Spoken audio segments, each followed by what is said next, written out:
Mapagpalang araw po sa ating lahat. Ang aking pong bahagi ngayon ay Genesis chapter 8 verses 1 to 4. Wala nang baha. Hindi nawaglit sa isipan ng Diyos si Noe at ang lahat ng hayop na kasama niya sa malaking barko. Kaya't pinaihip niya ang hangin at nagsimulang humupa ang tubig.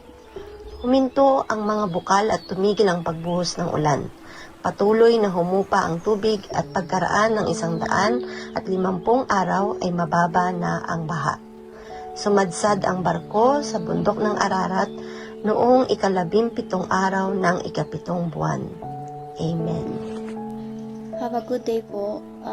Andito po yung aking verse ngayong araw. Genesis chapter 8, 5, 6 to 7 to 8. The waters continued to recede until the 10th month, and on the first day, on the 10th month, the tops of the mountain became visible.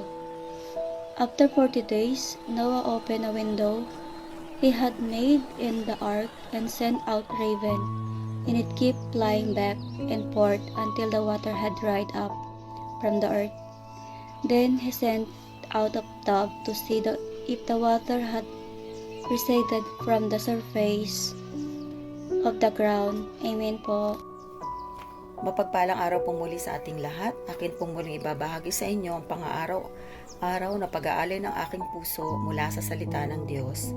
Sinasabi po dito sa 8 Genesis, versikulo 9 hanggang 12. Palibhasa'y lagana pa ang tubig, hindi makalapag ang kalapati, kaya't nagbalik ito.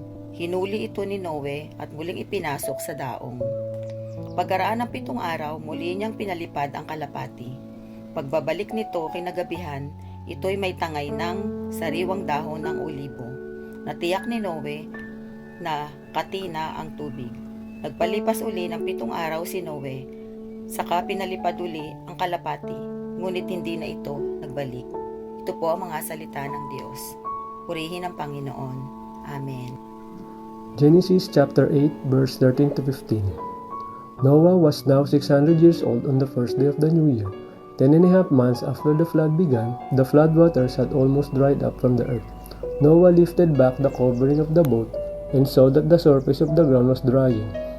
2 more months went by, and at last, the earth was dry. Then God said to Noah, "Have a blessed day, everyone." Ayan, mapagpalang gabi po sa ating lahat. Ito po yung kauna-unahang devotion ko ngayong gabi. Genesis chapter 8 verse 16 and 19. Come out of the ark, you and your wife and son and their wives.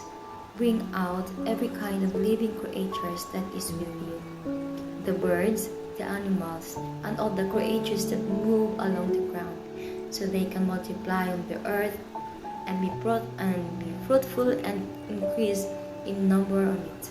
So Noah came out together with his sons and his wife and his sons' wives, all the animals and all the creatures that move along the ground, and all the birds, everything that moves on land came out of the ark, one kind after another.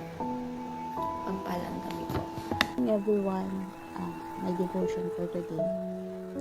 Genesis 8:20 to 22. Nang magkagayoy, nagtayo si Noe ng isang dambana para sa Panginoon at kumuha ng ilan sa lahat ng malinis na hayop at malinis na ibon at naghandog ng mga handog na susunugin doon. Naamoy ng Panginoon ang masarap na amoy at sinabi sa kaniyang puso, "Hindi ko na muling susumpain ang lupa dahil sa mga tao. Kahit lahat ng hilig ng puso ng tao ay masama mula sa pagkabata, at hindi ko na muling lilipunin ang lahat ng may buhay na nilalang gaya ng ginawa ko.